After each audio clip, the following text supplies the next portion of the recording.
I was not in Barcelona. I remember watching that live on TV. Gold on the plate. All he had to do was win the race. Favorite. Blew out his hammy at 120 meters. And he decided he was going to finish what he started. But that video doesn't show you. And I wish I could remember the name of the gentleman who won it. I've never remembered his name. I don't even know if I ever knew it. But I have never forgotten Derek Redmond's name. 65,000 people in that stadium stood up and applauded him as he crossed the finish line. He finished what he started. He'd worked all that time to produce a desired result, gold medal. It was his for the taking, blows out his hammy. And they all offered to let him quit, and it wouldn't have been anything wrong with quitting, and he decided he was going to finish what he started. In searing pain, he was going to finish what he started. 65,000 people on their feet, giving him a standing ovation. They understood what he did. Sometimes finishing last can be finishing first. Doesn't happen that often. It takes courage, it takes commitment to finish what we start. Your deepest fear is not that you're inadequate. Your deepest fear is that you're powerful beyond measure. It's the light and not the darkness that so frightens you. Playing small does not serve the world. There's nothing enlightened about shrinking so people around you don't feel inadequate. We were all meant to shine as children do. It's not in some of us, it's in all of us. When you let your light shine, you automatically give permission to those around you to do the same. When you're liberated from your fears, your presence automatically liberates those around you from their fears as well. It just takes one example. One person willing to persevere through the end. What mattered most to Derek was not whether he won gold, although he started the race with that objective. What mattered most to Derek was that he finished strong, that he finished what he started. And the people acknowledged that he was the winner of the race. He didn't get the medal, but I would be willing to bet not many people remember the name of the gentleman who won the race. And he deserved it once Derek dropped out. But everybody remembers Derek Redmond for what he did.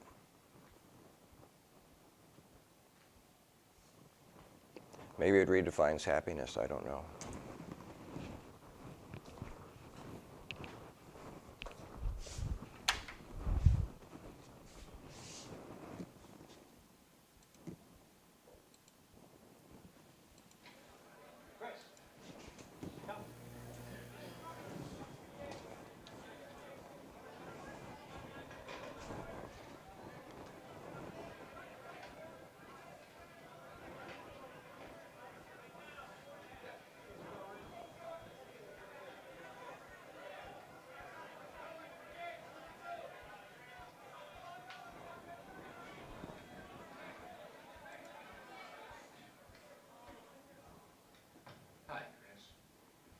Good to see you. Sure. Thank you, sir.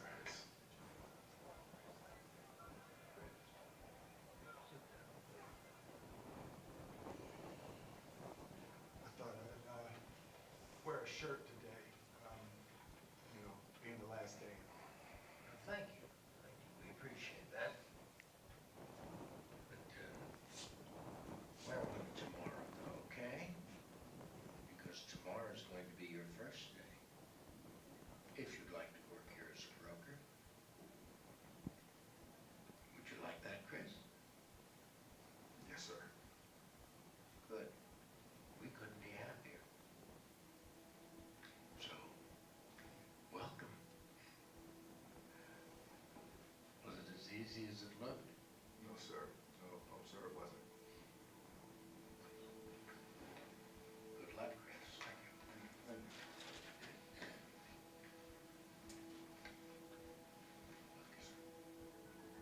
Oh, Chris. I almost forgot.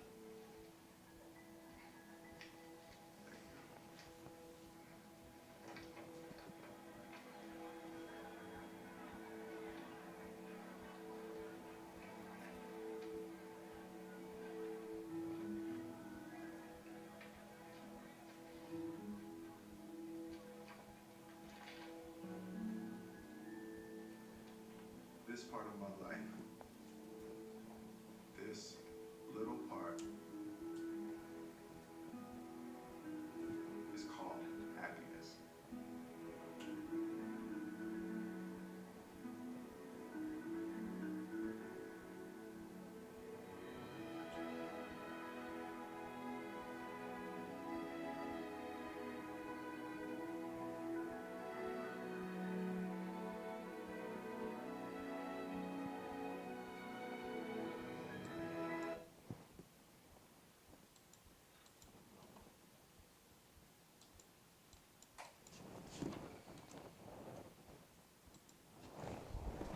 Any of you ever see that movie, Pursuit of Happiness?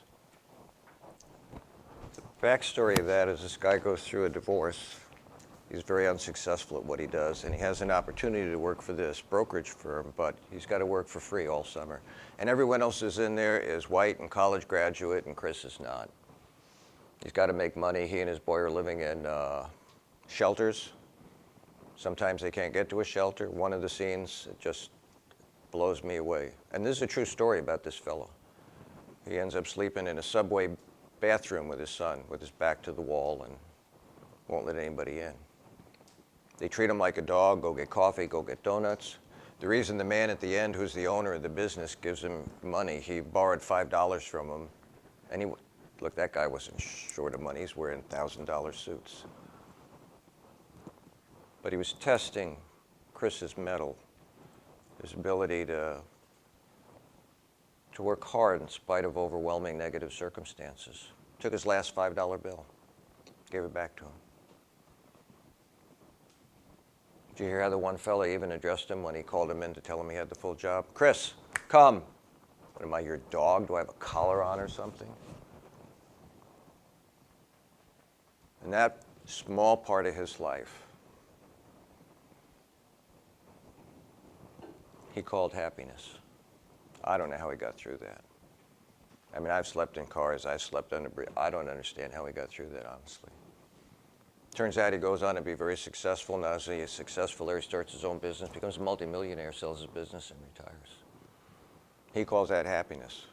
A lot of pain, finally the payoff at the end. What is happiness? It's the question of the week for you. What is happiness? So we're going to go over 4 ethicists this week, talk about what they think it is. Just because they think it is doesn't mean that's happiness. Everybody with me on that? The first one I want to talk to you about is Epicurus. He's a Greek philosopher. He's got an interesting way of looking at things. And the reason I showed you these videos and set you up, by the way, I had another video for you, but I preempted it. Coach Carter. Any of you ever see this video, Coach Carter? Again, the backdrop on this is they ask Samuel L. Jackson to be the coach of the basketball team. He's a star. He holds scoring records. He says, yes, but under one condition. I want these young men to sign a contract that they're going to keep their grades up, because he knows in an inner city school like this that within 2 years of graduation, 60% of them are going to end up in jail or prison. He wants them to have an education, a background that they can go forward with, because not everybody can get into the final thing when it comes to things like sports or whatever. No matter what you try, you don't always get your goal. And they go on a tear, 14-0. And then Samuel Jackson gets their academic report, and it turns out a fair number of them are failing. So he puts a chain on the gymnasium door. No more practice, no more games. They're slated to go to the finals. Everybody's mad at him, at Samuel Jackson, including the team. And he refuses to give in. They have a board meeting. What are you doing? This is the worst thing you're doing for our kids. This is the best thing ever happened. He says, you're really crippling your kids. Sports will not deliver them to the end of the game for them. Maybe 1 or 2, but for most of them, no, they need to have an education. They went ahead and they cut the chain off the door. And this video starts out with him coming in to go back to his office to take his stuff out, and there's his students.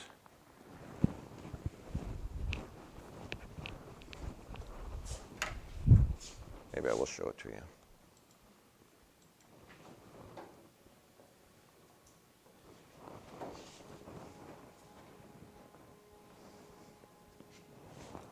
So they can cut the chain off the door, but they can't make them play. We've decided we're going to finish what you started, sir. Yeah, so leave us be, coach. We got shit to do, sir.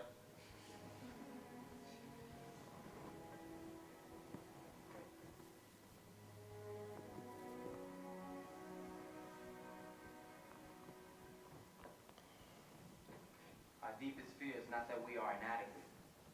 Our deepest fear is that we are powerful beyond measure. It is our light, not our darkness, that most frightens us. Your playing small does not serve the world. There is nothing enlightened about shrinking so that other people won't feel insecure around you. We were all meant to shine as children do. It's not just in some of us, it's in everyone. And as we let our own light shine, we unconsciously give other people permission to do the same, as we are liberated from our own fear. our presence automatically liberates others.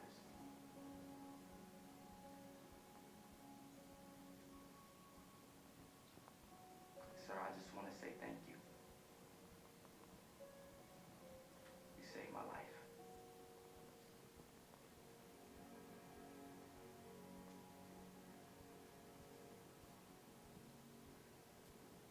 Thank you, sir. All of you.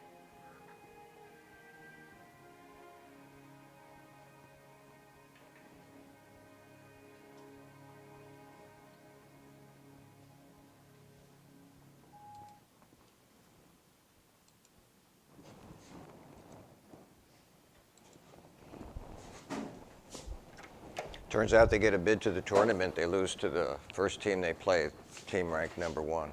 None of them left that tournament feeling like they were losers. They come from Richmond High. Richmond High. Everybody looked at Richmond High like they were just a bunch of losers.